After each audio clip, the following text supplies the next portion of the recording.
Saya akan jelaskan materi tentang project charter atau perencanaan proyek.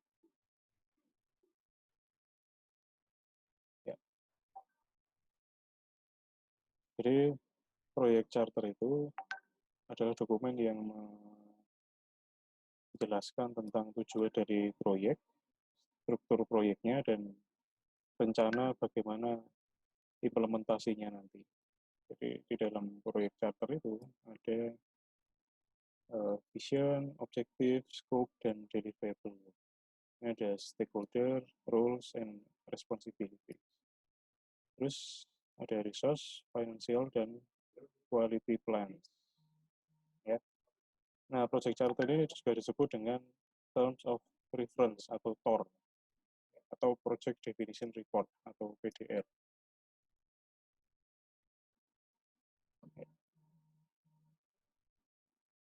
Kemudian di dalam project charter itu ada yang namanya purpose dan objektif, jadi tujuan dari project ini yang ditulis dengan bahasa yang jelas.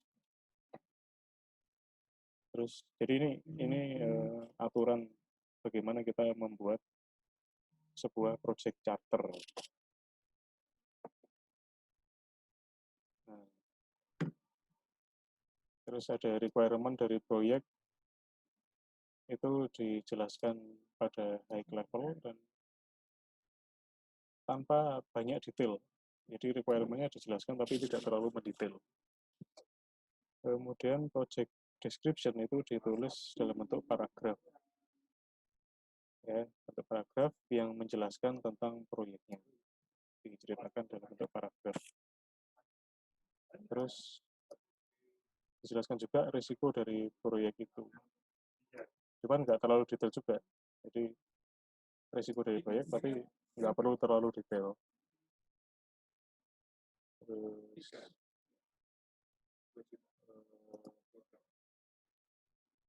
jadwal dari event ya yang ada tanggal start dan end-nya yang disebut dengan milestone. Oke, jadi kita mulai membuat jadwal tentang proyek ini bagaimana dimulai dengan apa, terus pelaksanaan seperti apa, terus diakhiri dengan apa.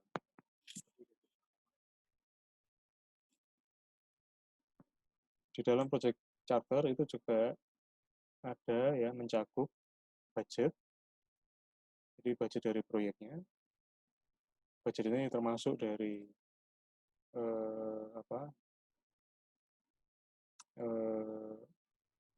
mulai dari budget kebutuhan perangkat lunak, perangkat keras, ya, dan juga human resource-nya. Gitu.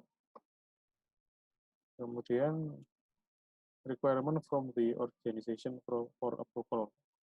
Jadi ada semacam lembar pengesahan yang nanti ditandatangani oleh pihak yang berwenang.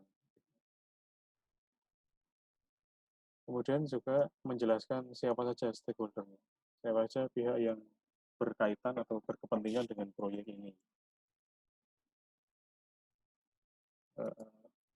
Nah, dokumen ini nantinya itu menjadi jembatan ya, antara kita sebagai pelaksana proyeknya dan sebagai klien ya, authority level ini klien dan juga project sponsor.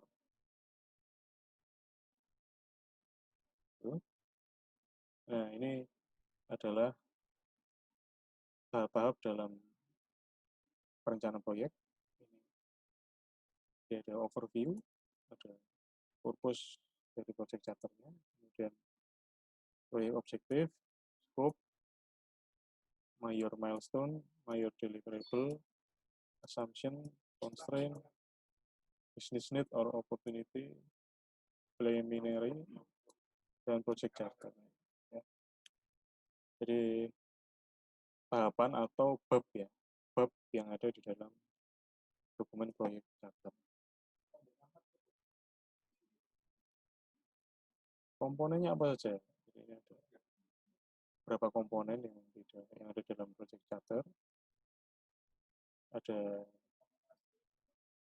outline dari isu, target dari framework, ya, yang mana itu adalah proses untuk improvement.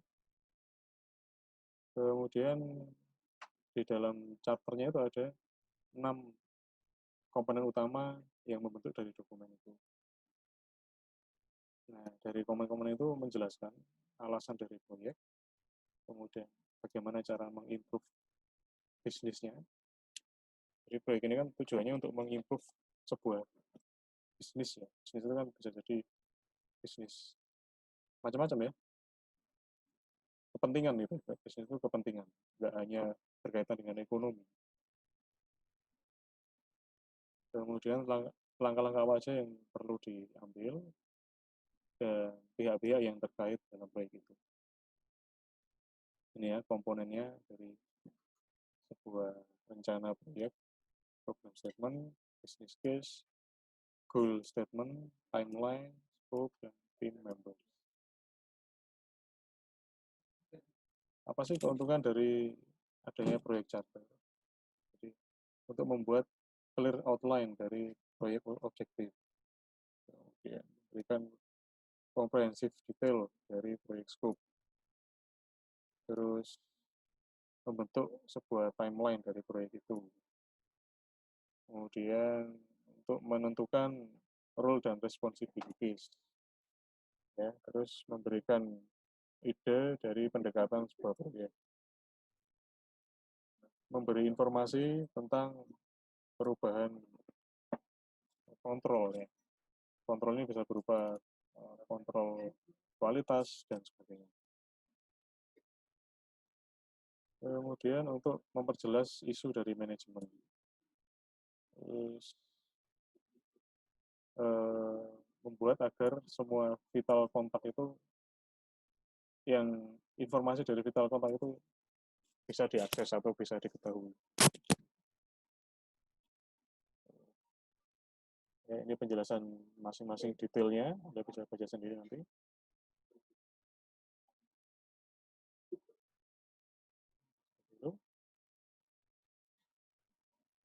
Nah,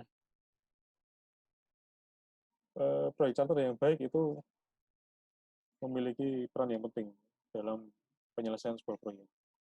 Jadi, tanpa adanya proyek charter atau perencanaan proyek yang baik, maka proyek itu kemungkinan itu bisa kacau gitu ya, intinya. Tidak sesuai yang ditargetkan. Jadi banyak sekali ini poin-poin yang dihasilkan dari adanya proyek charter.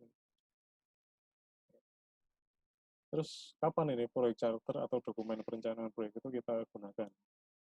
Nah, biasanya itu pada saat presentasi dari senior manajemen atau presentasi dari pelaksana proyek ke klien. Nah, contohnya seperti ini. Contohnya overview dari sebuah proyek. Oke, sebuah contoh ini. Rice University is planning to create a store to sell computer supply. Nah, di sini dijelaskan outline dari tujuannya, tujuan proyeknya, objektifnya apa, sasarannya, kemudian scope dari proyeknya. Ya. Kemudian nanti proyek charter ini akan direview dan di-approve oleh proyek tim. Nah, terus final approve-nya, prosedurnya akhirnya itu dilaksanakan oleh dekan ya, kalau ini namanya Dean of Undergraduate Studies, dekan dari fakultas. Ya. Karena ini contohnya kan di sebuah universitas ya, proyek untuk di sebuah universitas. Maka pengambil keputusan, ya, approval terakhir itu adalah dekan dari fakultas. Nah, di sini dijelaskan secara detail dari rencana proyeknya seperti apa. Terus juga nanti sasaran dari proyek ini bisa diimplementasikan itu seperti apa. Jadi di sini dijelaskan juga di rencana proyek ini. Jadi sasarannya nanti itu kampus store itu ready to sell computer supplies, ya, seperti ini, dimulai dari Agustus 2012. Itu contoh dari sasaran, ya, sasaran dari proyek. Jadi sasaran itu nggak cuma produk akhirnya, nggak cuma produk akhirnya itu nanti berupa software atau berupa apa ya.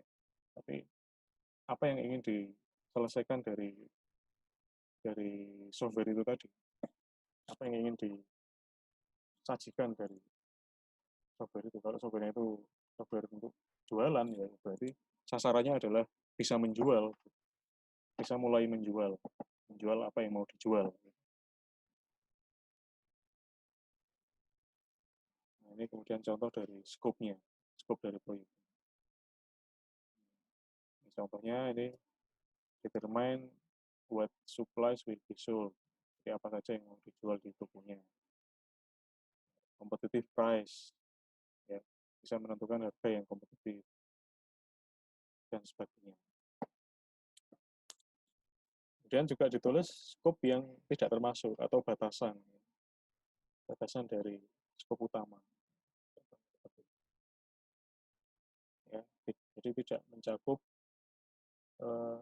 toko lain yang ada di fakultas itu, tidak mencakup desain dari toko, ya, agar proyek ini nggak keluar dari lintasannya. Kalau proyeknya itu hanya sekedar menjual, tidak sampai melakukan konstruksi dari tokonya, gitu ya, harus dibatasi. Kemudian ini milestone-nya apa saja? Semua vendor itu diseleksi, kontrak atau order itu selesai dari semua vendor. Supplies itu dikirimkan ke tokonya atau barang-barang yang mau dijual ini sudah mulai dikirimkan. Kemudian menentukan harga jual, milestone. Major deliverable, apa saja sih yang mau eh, di deliverable itu kan berasal dari kata deliver, ya, yang mau dikirimkan gitu. Jadi targetnya apa saja ini, ya. Kemudian ada asumsi yang perlu digarisbawahi dari